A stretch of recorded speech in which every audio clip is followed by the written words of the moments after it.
Assalamualaikum warahmatullahi wabarakatuh. Kami dari kelompok 7 akan mempresentasikan materi Sistem Pengendalian Manajemen Pusat Pertanggungjawaban Pusat Investasi. Kelompok kami terdiri dari Niken Kusumasari, Wulan Damayanti, dan Nurul Faizeh. Pusat Pertanggungjawaban Pusat Investasi.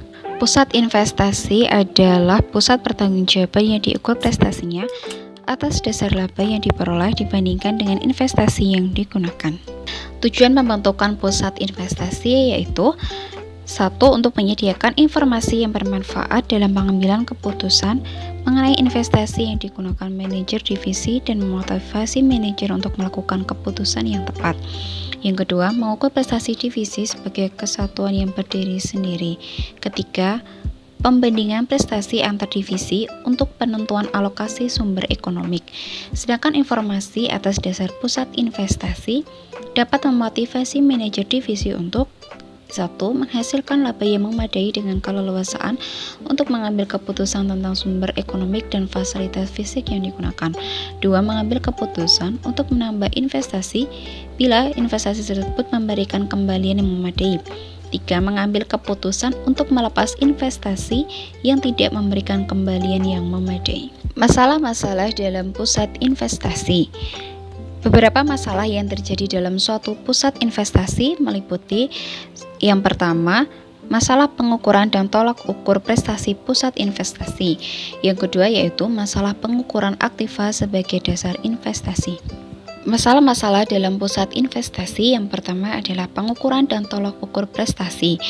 Dasar pemikiran dari pusat investasi ini disadari bahwa memfokuskan saja pada tingkat laba dari suatu unit usaha tanpa memperhitungkan aktiva yang ditanam bukan menjadi dasar yang baik untuk pengendalian. Kecuali untuk bentuk organisasi jasa tertentu di mana jumlah modal yang ditanam tidak terlalu besar. Pada organisasi bisnis, tujuan utama yang hendak dicapai adalah menghasilkan laba yang memuaskan dari investasi yang ditanamkan.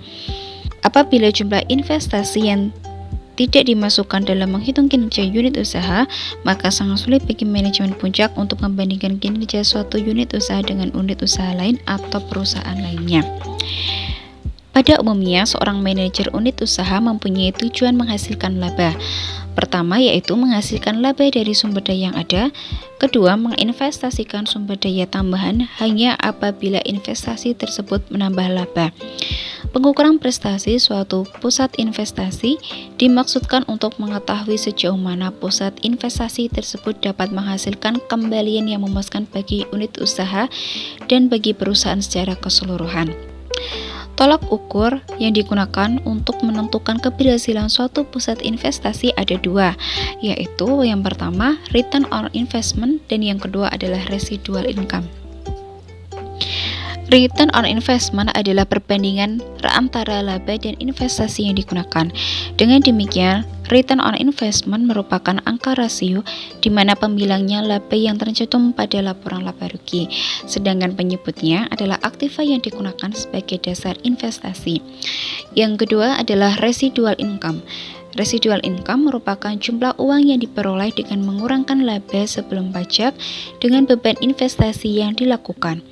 Beban investasi merupakan perkalian antara investasi yang digunakan dengan persentase biaya modal. Biaya modal dalam hal ini adalah biaya kesempatan atas investasi yang ditanamkan dalam suatu organisasi. Masalah pengukuran aktiva sebagai dasar investasi. Dalam menentukan dasar investasi yang digunakan untuk mengevaluasi manajer pusat investasi, beberapa hal menjadi pertanyaan adalah tindakan apa yang bisa mendorong manajer unit usaha menggunakan aktivanya secara efisien dan menentukan tambahan aktiva baru yang benar-benar bermanfaat bagi unit usaha. Jika suatu laba dihubungkan dengan aktiva yang digunakan, manajer unit usaha akan mencoba memperbaiki kinerjanya karena mereka akan diukur dengan cara tersebut. Hal ini selaras dengan keinginan manajemen puncak agar manajer unit usaha melakukan tindakan-tindakan yang dapat menguntungkan perusahaan secara keseluruhan. Kemudian, menentukan tindakan apa yang terbaik untuk mengukur prestasi pusat investasi sebagai kesatuan ekonomi. Secara ringkas, dalam menentukan besarnya investasi yang digunakan sebagai dasar investasi meliputi: yang pertama, masalah definisi investasi yang digunakan sebagai dasar investasi.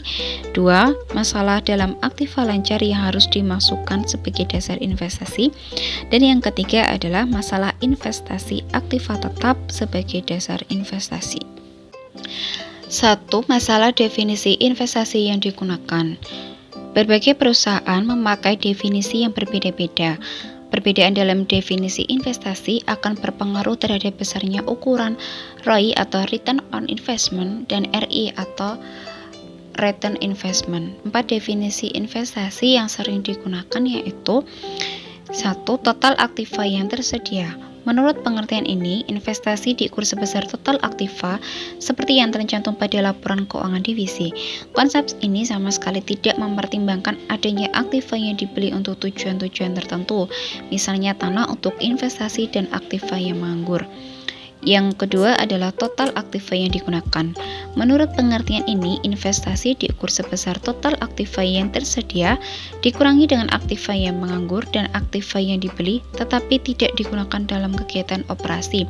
Misalnya tanah yang digunakan untuk perluasan masa yang akan datang. 3 adalah total modal ditambah utang jangka panjang. Menurut pengertian ini, investasi diukur sebesar modal kerja bersih, yaitu selisih antara aktiva lancar dengan utang lancar ditambah dengan aktiva tetap atau sebesar total modal ditambah dengan total hutang jangka panjang divisi. Konsep ini digunakan dengan dasar pemikiran bahwa aktiva yang digunakan dalam kegiatan operasi tidak hanya didanai dari modal saja tetapi dari utang jangka panjang. Sedangkan utang lancar seperti utang dagang dan uang muka dari pelanggan tidak dimasukkan karena utang ini pada umumnya tidak memerlukan biaya. Yang keempat yaitu modal sendiri. Menurut pengertian ini, investasi diukur sebesar total modal yang digunakan oleh divisi atau sebesar total aktiva divisi dikurangi dengan total utang divisi.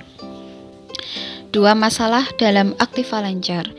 Beberapa elemen aktiva lancar dapat dipakai sebagai dasar investasi yaitu: pertama, kas. Kebanyakan perusahaan mengawasi kas secara terpusat karena pengawasan kantor pusat memungkinkan penggunaan kas yang lebih kecil daripada kas tersebut dipegang langsung oleh unit usaha. Manajer unit usaha biasanya memegang kas kecil saja untuk menutup pengeluaran sehari-hari. Akibatnya, kas sebenarnya dalam suatu unit usaha menunjukkan jumlah yang lebih kecil daripada seharusnya.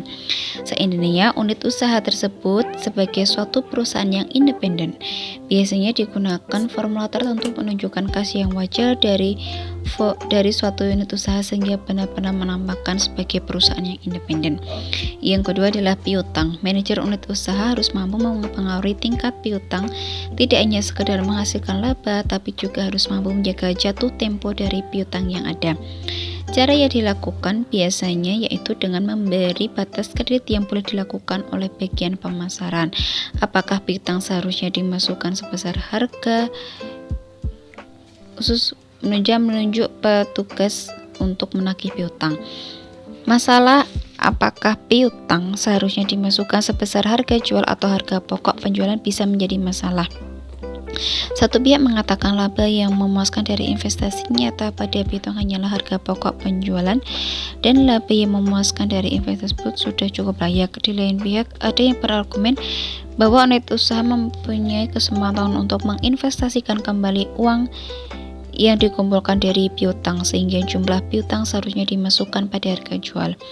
Pada praktiknya, alternatif yang diambil adalah memasukkan nilai buku piutang, yakni harga jual dikurangi dengan cadangan kerugian piutang. Yang ketiga adalah persediaan. Persediaan umumnya dicatat sebesar jumlah akhir periode, walaupun rata-rata dalam periode tersebut lebih bagus secara konseptual. Jika perusahaan menggunakan metode LIFO untuk tujuan akuntansi keuangan, metode penilaian yang berbeda biasanya digunakan untuk pelaporan laba unit usaha karena periode terjadi inflasi.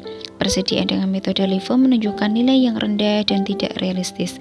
Dan kondisi ini persediaan seharusnya dinilai dengan harga pokok standar atau rata-rata, dan dengan cara yang sama harga pokok penjualan dan laporan laba rugi menggunakan pengukuran dengan cara ini.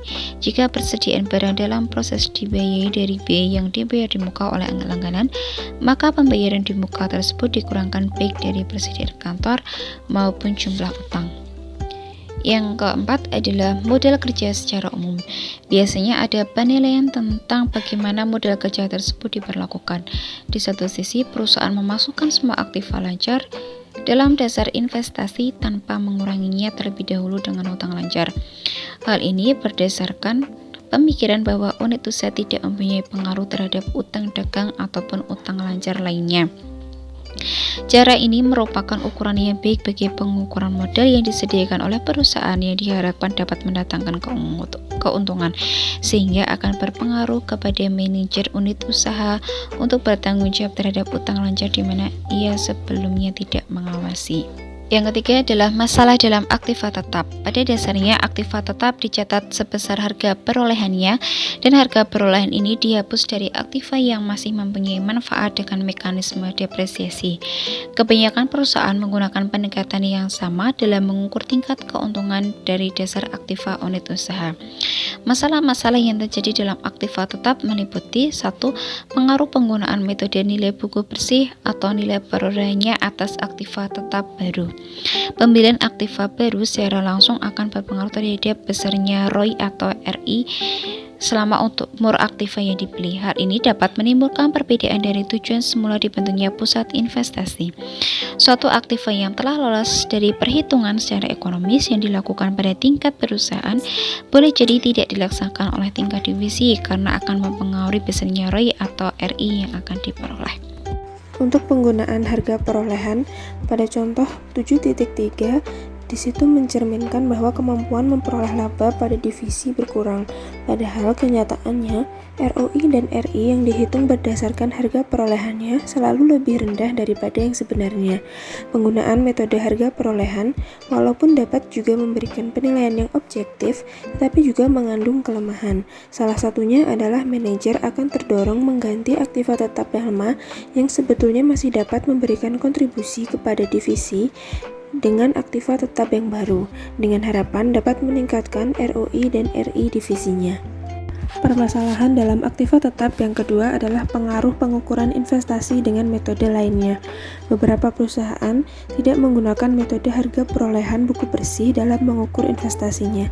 Metode lain yang digunakan adalah metode nilai pengganti dan metode nilai masa depan. Dalam metode nilai pengganti, investasi diukur sebesar harga pasar aktiva pada saat ini. Masalah yang timbul karena angka yang digunakan bukan angka dari hasil proses akuntansi, sehingga setiap saat harus dilakukan penilaian aktiva tetap, misalnya setiap 5 tahun sekali atau setiap penggantian manajer divisi. Selain itu, semua aktiva tetap tidak mempunyai nilai pengganti. Sedangkan dalam nilai masa depan, investasi diukur sebesar nilai arus kas masa yang akan datang.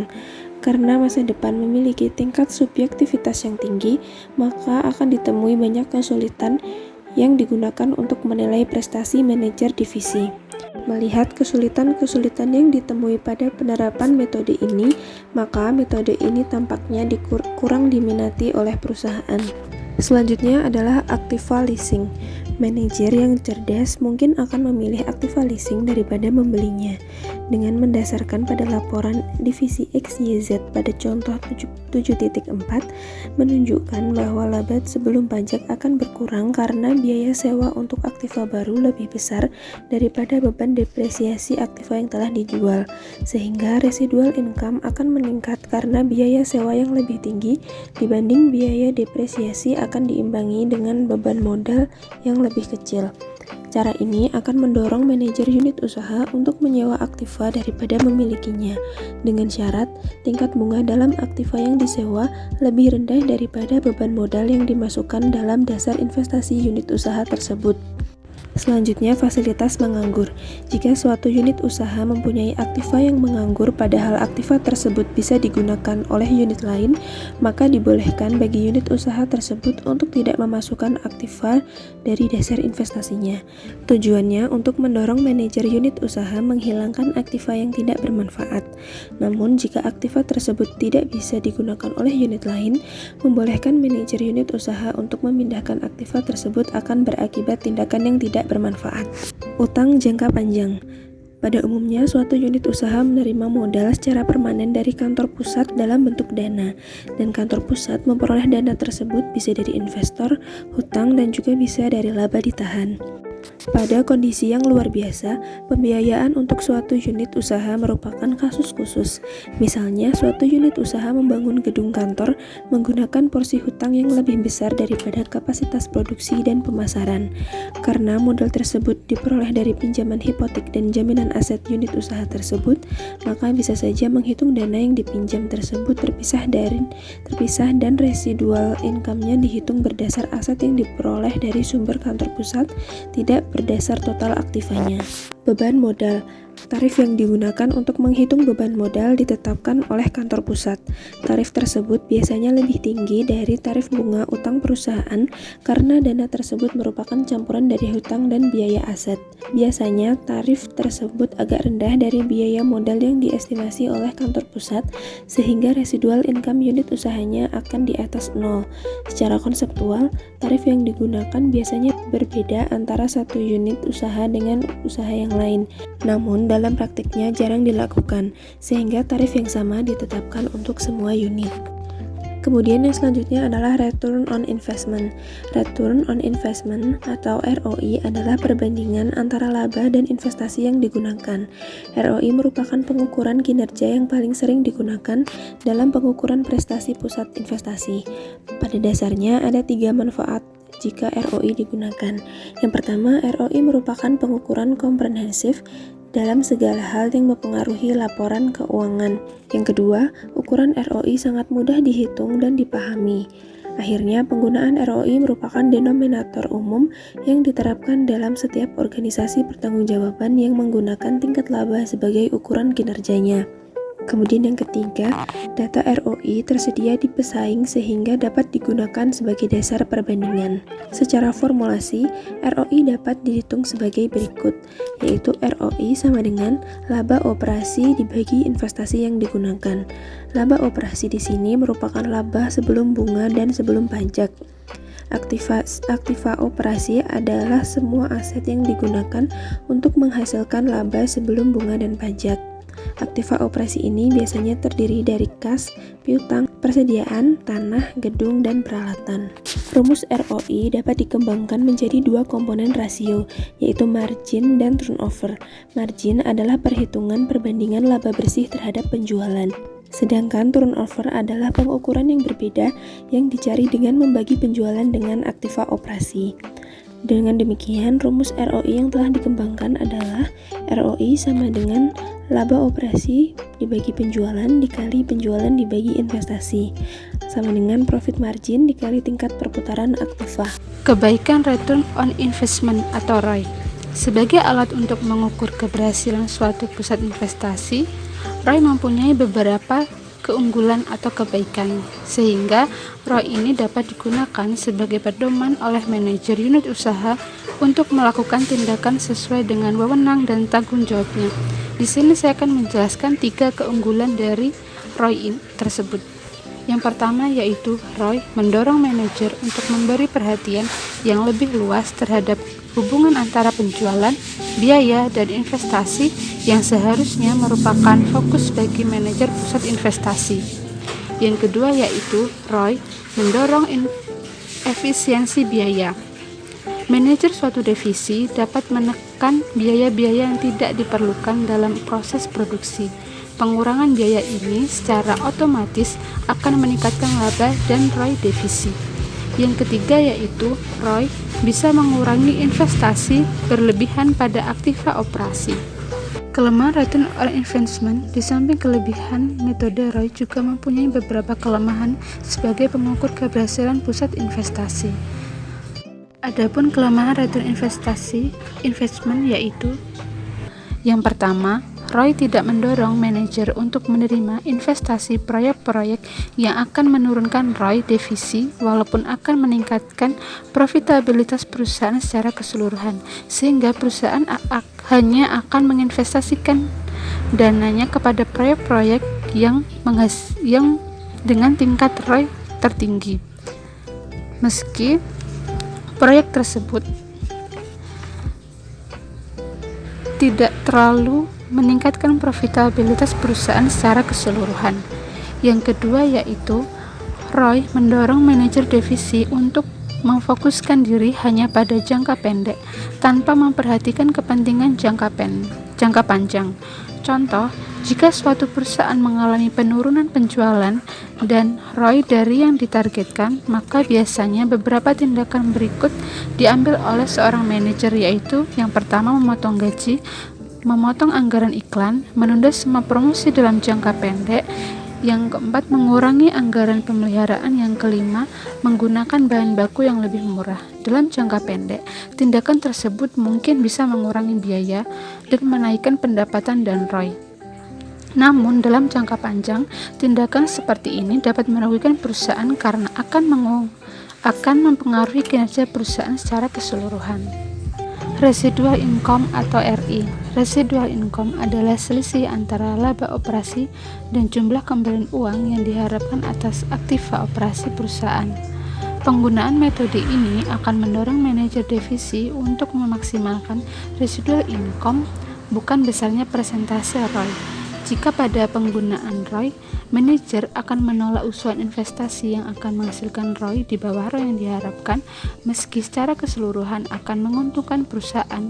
Sebaliknya, jika residual income dipakai untuk mengukur kinerja manajer divisi, maka manajer akan terdorong untuk selalu melaksanakan usulan proyek yang menghasilkan laba di atas biaya modalnya.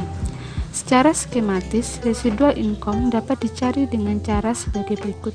Yang pertama, laba operasi dikurangi dengan biaya modal yang didapat dari tingkat kembalian dikali dengan aktiva operasi, sehingga akan menghasilkan residual income. Tingkat kembalian sendiri adalah tingkat kembalian investasi minimum, sedangkan aktiva operasi merupakan besarnya aktiva yang digunakan untuk kegiatan operasi. Kebaikan residual income. Kebaikan dari residual income itu sendiri yaitu yang pertama, mendorong manajer divisi untuk menerima usulan investasi yang menurut ROI tidak menguntungkan sehingga tidak diterima tetapi menguntungkan perusahaan secara keseluruhan. Penggunaan residual income sebagai pengukur investasi dengan demikian akan mengarah ke goal convergence, yaitu tindakan yang memaksimumkan divisi juga memaksimumkan nilai perusahaan. Sedangkan yang kedua yaitu residual income memungkinkan penggunaan cost of capital atau biaya modal yang berbeda-beda untuk berbagai jenis aktiva. Besarnya beban modal dapat ditentukan berbeda untuk setiap jenis aktiva, tergantung jenis sumber dana untuk memperoleh aktiva tersebut. Misalnya, jika aktiva dibiayai dengan menerbitkan obligasi, maka besarnya biaya modal ditentukan atas dasar biaya utang obligasi. Demikian pula jika aktiva dibiayai dengan mengeluarkan saham, maka besarnya biaya modal ditentukan atas dasar pengeluaran saham. Sedangkan untuk kelemahan residual income sendiri yaitu residual income seperti halnya ROI bisa mendorong ke pencapaian target jangka pendek tanpa memperhatikan kepentingan jangka panjang. Salah satu elemen untuk mendapatkan besarnya angka residual income ini sendiri yaitu laba. Sehingga jika manajer divisi diukur dengan residual income, ia akan berlomba untuk memperoleh laba yang besar. Cara ini dapat dilakukan dengan memotong biaya-biaya yang dapat menaikkan laba divisinya. Dalam jangka pendek, hal ini mungkin akan menguntungkan divisi, tetapi dalam jangka panjang, hal ini dapat merugikan perusahaan secara keseluruhan. Beberapa alternatif untuk evaluasi manajer. Penggunaan metode residual income tidaklah mengatasi seluruh masalah dalam pengukuran tingkat keuntungan pada suatu pusat investasi. Terutama, residual income tidak bisa mengatasi masalah akuntansi untuk aktiva tetap jika tidak menggunakan depresiasi anuitas. Umumnya, manajer akan mengevaluasi investasi laba dan modal secara terpisah. Alasan mengapa manajer melakukan evaluasi investasi laba dan modal secara terpisah, karena dengan cara ini konsisten dengan apa yang diinginkan oleh manajer puncak, yaitu memenuhi aliran kas jangka panjang secara maksimum dari investasi yang dapat dikendalikan manajer unit usaha dan menambah investasi hanya jika mendatangkan laba bersih lebih dari biaya untuk mendapatkan dana investasi tersebut. Keputusan investasi dikendalikan pada saat keputusan tersebut dibuat. Akibatnya, prosedur analisa investasi atas modal merupakan hal yang terpenting dalam pengendalian investasi. Keputusan investasi saat akan dibuat, maka ia akan menjadi biaya tenggelam atau sunk cost dan tidak lagi bisa dipengaruhi oleh keputusan di masa mendatang. Kebanyakan orang akan menggunakan ukuran tunggal untuk menilai prestasi atas investasi dan laba. Misalnya, jika laba yang sebenarnya lebih baik dari yang dianggarkan, tapi prestasi investasi atas modal jelek, bagaimana manajer mempertimbangkan prestasi keuangan secara keseluruhan? Residual income ataupun ROI menitik beratkan pada pengaruh kinerja investasi yang lebih rendah terhadap kinerja laba dan menyediakan suatu ukuran tunggal. Alasan lain adalah untuk memotivasi manajer lebih berhati-hati terhadap penambahan investasi baru yang tidak mendatangkan laba. Juga karena hanya pengeluaran modal yang utama saja yang diuji oleh manajer puncak. Evaluasi prestasi ekonomi. Seperti diketahui, ada dua laporan kinerja terhadap unit usaha. Yang pertama yaitu laporan manajemen yang dibuat bulanan atau kuartal. Yang kedua yaitu laporan prestasi ekonomi yang dibuat tidak secara reguler atau biasanya beberapa tahun sekali. Laporan ekonomi sendiri yaitu merupakan instrumen untuk mendiagnosis, melaporkan apakah strategi unit usaha tersebut memuaskan ataukah harus diputuskan untuk melakukan tindakan tertentu terhadap unit usaha. Perbedaan terpenting dari dua bentuk pelaporan ini adalah laporan ekonomi memfokuskan keuntungan apa yang diharapkan pada masa depan, bukan pada saat ini atau masa lampau. Nilai buku aktiva dan depresiasi berdasar atas harga historis dari aktiva tersebut digunakan dalam pelaporan prestasi. Informasi ini tidak relevan dalam pelaporan untuk memperkirakan masa depan. Demikian materi yang dapat kami sampaikan, kurang lebihnya mohon maaf.